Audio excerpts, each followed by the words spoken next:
Bienvenue chers amis téléspectateurs et internautes sur le plateau de Télé Locale Provence et plus particulièrement dans cette 240e édition du magazine ici, le MAG de la rédaction. Sommaire vagabond cette semaine puisque les 4 sujets que nous allons partager ensemble nous ont conduit à Manosque, à Forcalquier, à Sisteron et à Pertuis. Pertuis pour y rencontrer un monstre sacré, un monument du 7e art en la personne de Jean-Louis Trintignant. Manosque poursuit en compagnie du préfet Gahan le dossier des énergies renouvelables. Assisteront 4 acteurs du monde économique ont paraphé un partenariat déjà existant. Enfin, à Forcalquier, rencontre avec 5 femmes d'initiative. Allez, on part sans plus attendre sur les chemins de l'information avec 25 minutes d'images. Suivez-moi. De Sainte-Tulle et l'hydroélectricité assisteront en passant par le projet Silpro à Château-Arnoux-Saint-Auban en faisant escale également à Manosque pour le projet photovoltaïque de la Phyto. Nous avons suivi le périple de Pierre Gahan, préfet des Alpes de Haute-Provence, sur le dossier de la vallée des énergies renouvelables. Allez, place tout de suite à l'image. Le programme de cette journée qui a vocation à présenter à Monsieur le Préfet l'ensemble des atouts du Val de Durance dans le cadre de ce qu'on appelle la vallée des énergies, eh bien, c'est de partir du sud du département jusqu'au nord pour présenter l'ensemble de ce qui existe dans ce domaine. Alors on va commencer par Sainte-Tulle et tout ce qui concerne l'hydroélectricité, bien sûr. Ensuite, on va avoir un site de photoélectrique avec le site de la Phyto. Ensuite, on va voir bien sûr les sites stratégiques Géocel, Géométhane. On va remonter sur Château-Arnoux pour voir le site de Silpro, mais également le site de Biomélec, un site d'une usine de biomasse en devenir. Et on termine par une présentation du site de Sisteron, R6, qui est un hôtel d'entreprise dédié aux nouvelles énergies. Donc, je dirais, toute la dynamique Nouvelles Énergies qui est inscrite sur le Val de Durance va être appréciée aujourd'hui, regardée et je dirais avec un focus particulier puisque l'idée c'est de faire de cette vallée des énergies un atout pour le développement du département dans les 15-20 ans à venir. Nous sommes ici au centre de conduite hydraulique de Sainte-Tulle, qui est le point névralgique de l'aménagement de la Durance et Verdon, puisque d'ici nous conduisons, nous pilotons l'ensemble des 23 centrales hydroélectriques de la Durance et du Verdon, ce qui représente une puissance de l'ordre de 2000 MW, soit l'équivalent de 2 réacteurs nucléaires. La capacité du gisement Durance-Verdon, on vous disait tout à l'heure, c'est plus de 2000 MW. Mais ces 2000 MW, comment on les fabrique en instantané ? On les fabrique grâce à un fonctionnement synchrone de toutes nos centrales. C'est-à-dire qu'on ne va pas attendre que le mètre cube d'eau passe à Serpon-Sauron, puis à Curban, puis à Sisteron, et arrive à la Méditerranée. On va travailler avec ce mètre cube d'eau en même temps sur toutes les centrales. Au même moment, tout démarrera, tout baissera, tout s'arrêtera en même temps. C'est ce qu'on appelle le fonctionnement de la Durance. Au niveau national, aujourd'hui, la production hydraulique, c'est, suivant les années, suivant l'hydrocité, autour de 20% de la production moyenne. Hein. La grande partie, c'est nucléaire. Mais il y a une complémentarité entre le nucléaire et l'hydraulique, parce que l'hydraulique et l'hydraulique de lac, comme nous avons ici en PACA avec cet aménagement Durance-Verdon, permet de passer les pointes de consommation. Et encore une fois, l'intérêt majeur sur le plan énergétique, c'est la souplesse de ce type d'aménagement. Plus le centre aquatique, plus une crèche et la centrale de chauffe qui est sur la droite. Donc ça va être la voie qui va, si vous voulez, alimenter ce qu'on appelle champ de prunier. Bon, le chantier de la Phyto, c'est une ancienne décharge qui a été réhabilitée il y a quelques années. Et ensuite, comme elle ne pouvait être inutilisable pendant 30 ans, on a pensé que c'était une belle opportunité de monter une station de centrale de photovoltaïque qui nous sortira 5 mégas. Voilà, c'est, je pense, une opération qui rentre dans le cadre du Grenelle de l'environnement et que nous voulons produire de l'énergie qui va compenser la croissance que nous avons dans la cité. Alors elle se fera par le photovoltaïque à la Phyto et par la chaufferie gaz-bois qui se trouve sur la zone champ de prunier qui sortira 5 mégas aussi. Donc on s'achemine pour sortir 10 mégas sur 2 opérations. On produit plus d'énergie électrique positive. Oui, positive qu'on va en consommer. Et donc c'est vous allez le vendre. Alors oui, on le vend bien sûr. Tout le toit est donc a été refait et donc c'est en fait ce sont que des panneaux solaires Le rôle de l'État est surtout de coordonner, d'harmoniser, de réguler. De ne pas freiner les différentes initiatives, mais de les concilier aussi avec la nécessité de préserver aussi tout l'environnement dans lequel nous sommes. Donc le fait que l'État s'implique, qui donne des dynamiques particulières, permet de gérer, y compris les contradictions qu'il peut avoir. Parce que c'est vrai que nous avons aussi un mouvement associatif de protection de l'environnement qui est extrêmement fort dans ce département et qui fait valoir, je dirais, la nécessité d'avoir un département ou un environnement qui soit préservé aussi. Mais il faudrait qu'on sache concilier les deux, le développement économique à travers l'énergie et bien sûr un environnement qu'il nous faut continuer à préserver. Et l'État doit pouvoir être le bon intermédiaire qui permette de bien réguler toute cette dynamique. Il y a peut-être un projet. Il y a un projet. On a voulu aussi, par le fait, essayer de convaincre et de sensibiliser les gens en montant des panneaux photovoltaïques sur une école de la Lucchese qui aujourd'hui, on prouve et on essaye de montrer aux enfants que quand ils allument une lumière, ils consomment de l'énergie, quand ils la ferment, ils en économisent. Et tout ceci est fait en collaboration avec l'ADEME, qui aujourd'hui est le département qui nous a suivis dans cette opération, et je crois qu'on va continuer à mettre ça dans toutes les écoles. Globalement, c'est près de 2 millions de mètres cubes qui sont prélevés chaque année, et on a cette réserve de 200 millions de mètres cubes. Alors comment... Changement complet de chapitre à Pertuis où Julien Guéry, notre monsieur cinéma à nous qui m'accompagnait sur ce sujet, bien qu'un peu ému de rencontrer une icône, nous livre une belle rencontre. En effet, Jean-Louis Trintignant, l'homme aux 140 films, nous recevait en exclusivité.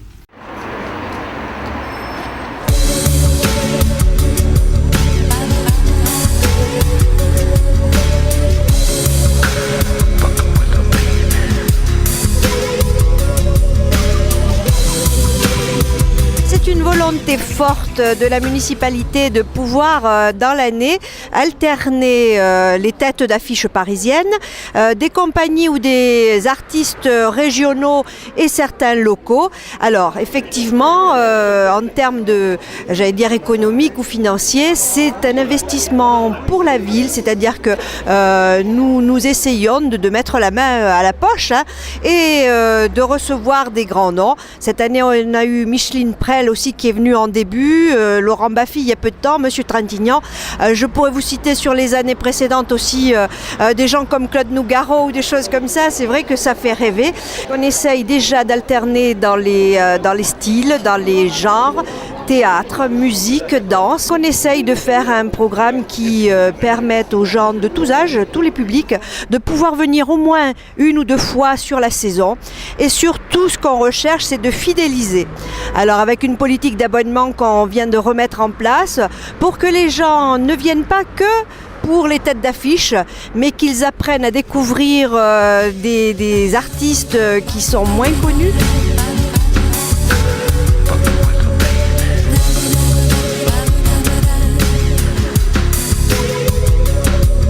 Bonsoir Monsieur Trintignant. Donc on vient vous voir ce soir à Pertuis où vous jouez le journal de Jules Renard. Est-ce que vous pouvez nous présenter ce spectacle ? Alors voilà, c'est un spectacle, c'est pas un spectacle, en fait c'est un journal, c'est écrit comme un journal. Et on a essayé d'en faire un spectacle, c'est-à-dire on a réuni certaines scènes, on joue des petites scènes et on ne dit pas que des aphorismes qui sont souvent très brillants, très intelligents, mais un aphorisme derrière un autre, on arrive à ne plus les écouter. D'accord. Alors là, on a essayé vraiment d'en faire un spectacle. D'accord. Vous êtes arrivé au théâtre avec la poésie et une révélation, je crois, en regardant une pièce de Molière. Est-ce que ce type de spectacle, c'est un retour aux sources par rapport à votre carrière cinéma ? Voilà, je trouve qu'au cinéma, c'est autre chose. Il y a des décors, il y a des... Je sais pas, c'est un spectacle un peu enregistré. C'est un peu de la conserve. Et le théâtre, c'est vraiment un contact direct avec le public. Moi, j'aime de plus en plus, j'aime le théâtre de plus en plus. Justement à cause de ça, parce que au cinéma, vous savez, on joue devant une caméra qui a un truc assez froid, comme maintenant. Mais au théâtre, on a une salle qui vous répond. C'est magnifique, quoi. C'est un grand, grand bonheur. Je trouve qu'un comédien, c'est un comédien de théâtre. Alors, il peut faire du cinéma, on en fait tous. Mais notre vrai métier, c'est le théâtre. D'accord. On vous décrit comme quelqu'un d'assez discret. J'ai beaucoup lu de choses comme quoi, au départ, on vous disait trop timide pour vous tourner vers ce genre de métier du spectacle. C'est vrai. En fait, les gens qui sont comédiens, je crois, sont des gens souvent réservés, timides. Même des gens qui sont extravertis comme ça, ils sont souvent timides. Au cinéma, vous savez, les acteurs, on est un peu des instruments comme la caméra, comme la lumière. On n'est pas vraiment nous, quoi, parce qu'à la fin, le film qui sera fait, c'est le film qu'aura monté un metteur en scène. Alors même si on s'est déchiré dans une scène, si elle n'est pas dans le film, ça ne sert à rien. Tandis qu'au théâtre, on sait que ça sert. Alors là, ce soir, c'est un spectacle, c'est une lecture. C'est pas une lecture. C'est-à-dire, c'est pas une lecture vraiment. On a les textes devant nous, ce qui peut donner à penser que c'est une lecture. Mais c'est pas une lecture, non. C'est plus des rapports entre nous, entre les 4 comédiens. Il faut changer d'avis comme de chemise. C'est une question d'hygiène.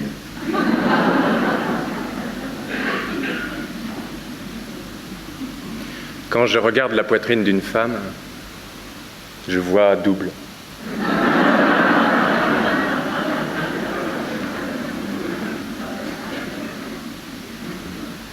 Je t'aimerai longtemps, le temps de voir dans ce grain de beauté une verrue. Il y a plusieurs jours que je regarde vos films, justement pour l'interview de ce soir.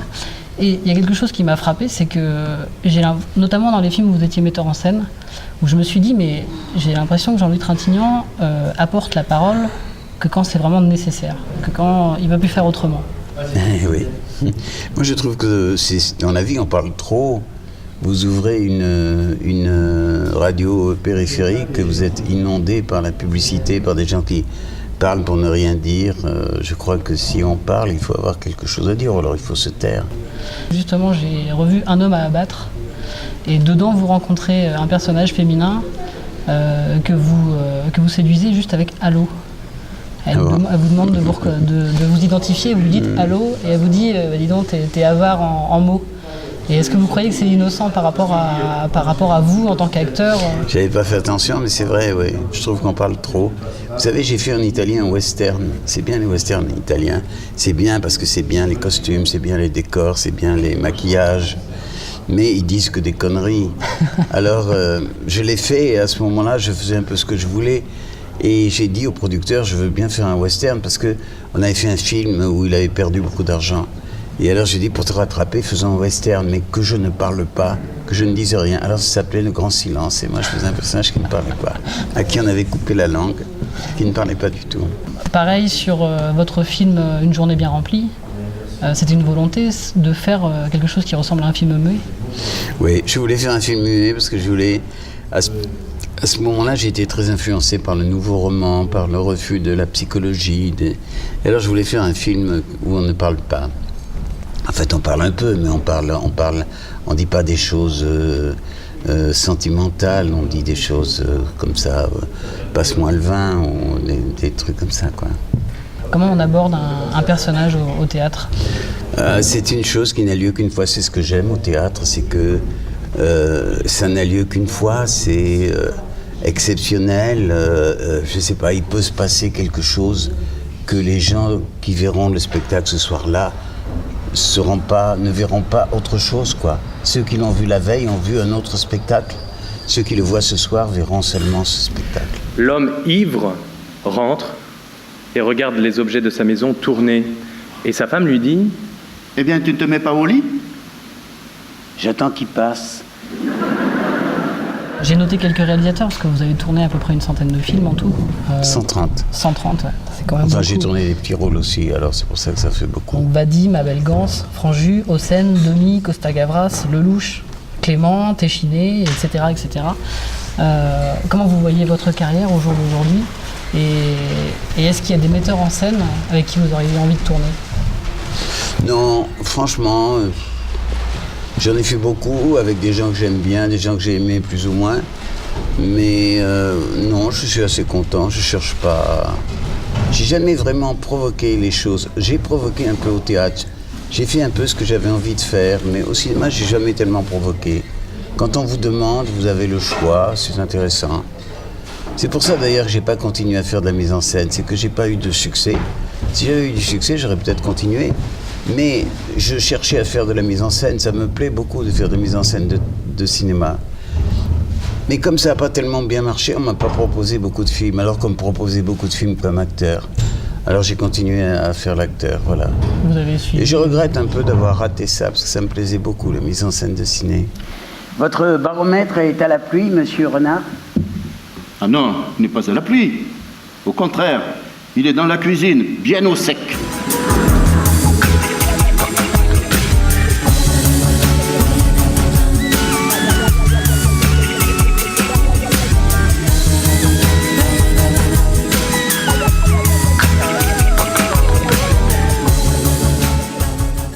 Dans le cadre de la journée de la femme du 8 mars, l'Université européenne des saveurs et senteurs de Forcalquier organisait une rencontre entre femmes d'initiative. Elles sont chefs d'entreprise, animatrices associatives, chefs de service. Elles se sont toutes réunies autour d'un café matinal. Ce sont Sébastien Gallo et Julien Guéry qui se sont chargés de ce reportage. On est dans un lieu superbe qui est celui du couvent des Cordeliers, là où siège l'Université européenne des saveurs et des senteurs. On fait quoi ce matin ? Ce matin, on reçoit justement des femmes qui, à l'occasion de cette semaine de la femme, vont pouvoir témoigner de leur expérience, de leur activité, de leur challenge en fait qu'elles mènent tous les jours. Et l'université, ça semblait évident de pouvoir les recevoir puisqu'elles sont nos partenaires au quotidien. Elles participent ou à nos formations ou à nos salons. Donc ça paraissait évident de les faire témoigner sur ce sujet. C'est une journée cocooning, donc il va y avoir en particulier des produits de beauté, des soins, des huiles de massage, donc des huiles essentielles, enfin un certain nombre de produits donc qui sont vraiment l'apanage de l'unité européenne des senteurs et saveurs. Ici, nous travaillons en partenariat avec l'Université des senteurs et des saveurs. Nous avons déjà l'année dernière fait une conférence sur la cuisine aux huiles essentielles. Nous allons renouveler l'opération cette année dans leurs nouveaux locaux.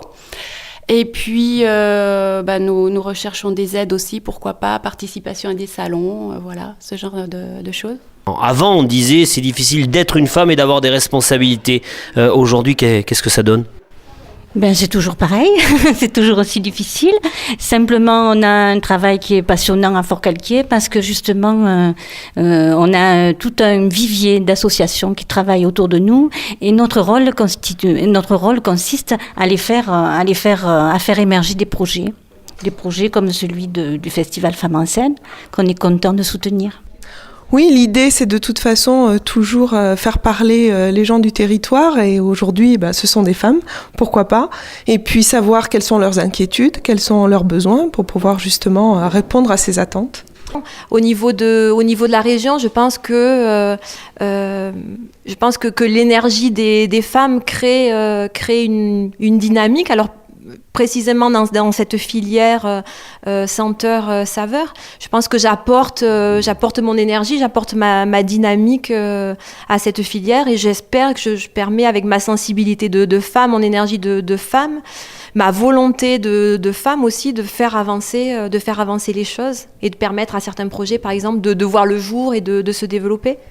Donc moi je suis agricultrice, donc je produis des plantes, je fais aussi des cueillettes de plantes sauvages et pour la distillation principalement. C'est-à-dire que j'ai un petit alambic en inox de 1200 litres et je produis moi-même les huiles essentielles. Une femme donc, distillatrice, on vient de le préciser, on vit ça comment ?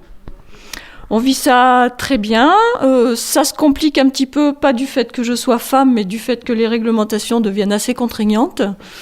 Donc ça devient un peu compliqué.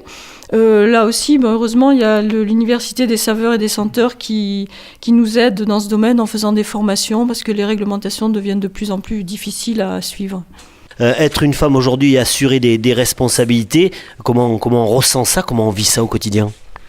Moi, je ressens ça à ma façon, mais je pense pas qu'il y ait une grosse différence. Avec un homme, on a les mêmes responsabilités. Bon, c'est sûr qu'on doit fournir énormément de travail, mais moi, je vis ça très bien. Je pense que quand on est une femme et qu'on accède à un poste avec des responsabilités, je pense que malheureusement, on doit en faire encore plus qu'un homme pour s'imposer. Donc, on est obligé de se surpasser. On est obligé de se surpasser tout le temps. Mais c'est vrai que c'est quelque chose qui, aussi de très positif, parce que ça vous permet de toujours exprimer le meilleur de vous-même et d'être toujours en forme, toujours dans la dynamique, toujours avancé. C'est quelque chose d'assez assez positif. Bon, c'est une aventure chaque fois. Le Festival Femmes en scène, c'est quand même une histoire de femmes, de beaucoup de femmes, de pleines femmes. Donc je pense qu'il y a des femmes qui vont être mises encore plus en valeur ce jour-là en particulier pour cette édition du Festival Femmes en scène.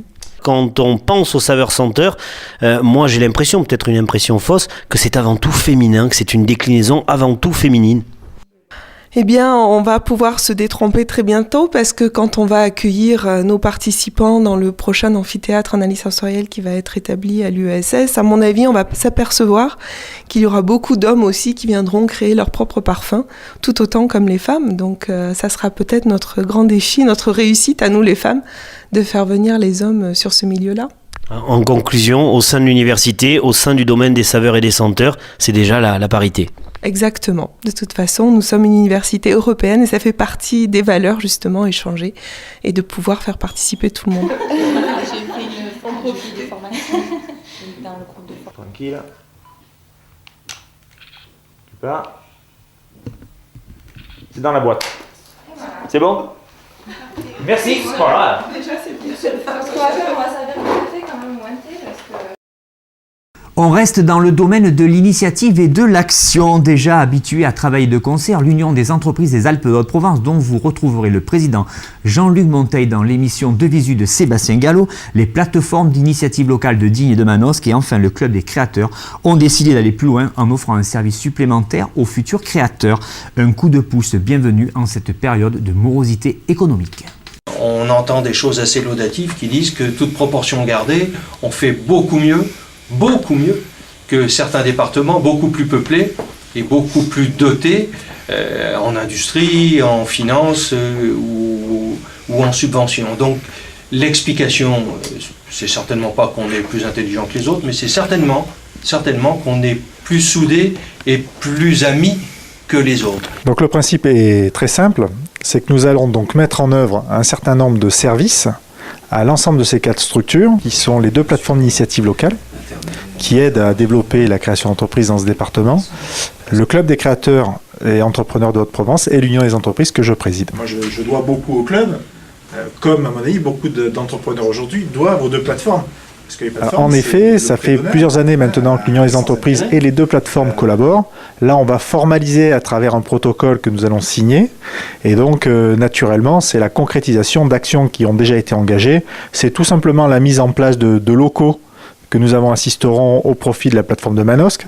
Mais c'est la réciprocité, c'est-à-dire que plutôt que ces structures aient chacun leurs propres locaux à Digne, à Manosque ou à Sisteron, on met entre guillemets dans le pot commun les personnels et les infrastructures à la disposition de tous. Le rôle d'une plateforme, effectivement, c'est d'accueillir des personnes qui ont la volonté de créer une entreprise, qui éventuellement ne savent pas trop comment s'y prendre, d'une part, et d'autre part également peut-être qu'il manque un peu aussi d'aspects financiers et pour lesquels nous pouvons être le point de démarrage pour eux afin d'obtenir après des crédits plus traditionnels, bancaires ou autres. Mais nous agissons également en tant que donneurs de conseils et également dans une action de suivi des porteurs de projets pour que, à l'occasion d'une difficulté qu'ils soient même de rencontrer sur le plan financier, sur le plan gestion, sur le plan même marketing, nous puissions effectivement leur apporter une aide. Nous sommes très souvent au quotidien ensemble, par fonction, je dirais, par conviction et par plaisir. Nous sommes au service des entreprises, qu'elles soient en création ou en reprise d'entreprises existantes.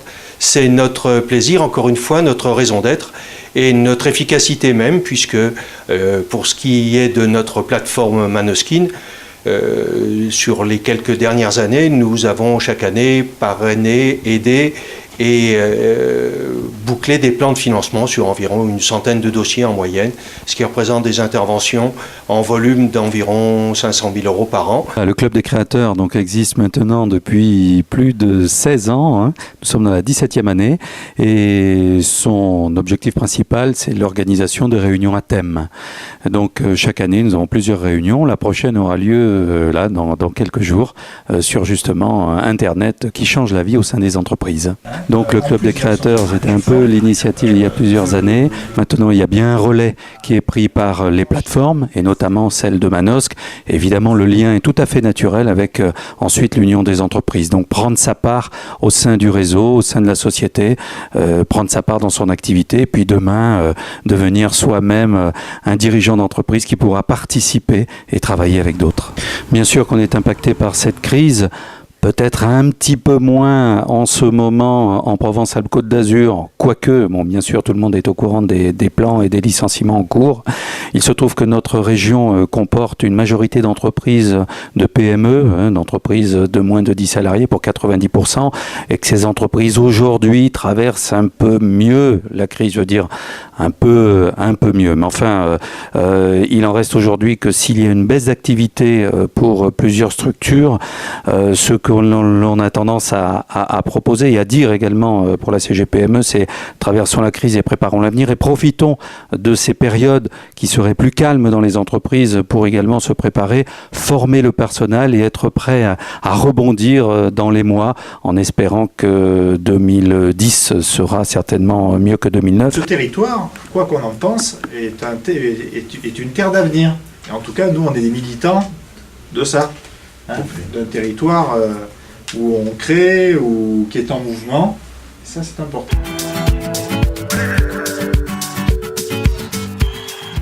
C'est le terme de ce 240e numéro du magazine ici. Je remercie Bénédicte, Gilles et Mathieu qui, comme chaque semaine, m'épaulent dans la réalisation de ce magazine. Je vous dis à la semaine prochaine. Portez-vous bien. Salut!